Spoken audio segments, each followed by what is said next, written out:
હવે સમાચારની એક નવા દ્રષ્ટિથી તમારી સાથે તમારા દરવાજે. હમણાં આપણે સાંભળી છે બનાસકાંઠા જિલ્લામાં ડીસા શહેરના બળદગાડામાં આજે એક મહત્વપૂર્ણ પરંપરા પૂર્ણ થઈ રહી છે. ડીસાના ધારાસભ્ય શ્રી પ્રવીણભાઈ માળીએ પોતાની બહેનનું મામેરું બળદગાડામાં લઈ ગયા. આ પ્રસંગે આને અનુરૂપ જૂની પરંપરા મુજબ છે, જ્યાં પરિવારજનોએ એકબીજાને આ પ્રસંગે મળીને પ્રસન્નતા વ્યક્ત કરે છે. આ મામેરું ઘણા વર્ષોથી ગામમાં ચાલતી આવતી પરંપરાને દરકાર આપે છે અને આજના દિવસે તે જોવા મળ્યું છે.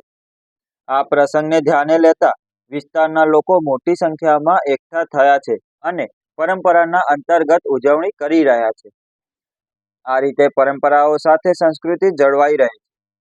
વધુ માહિતી માટે જુઓ પ્રકોપ ન્યૂઝ. તાજી અને વિશ્વાસપાત્ર માહિતી માટે પ્રકોપ ન્યૂઝને સબસ્ક્રાઇબ અને લાઇક કરો.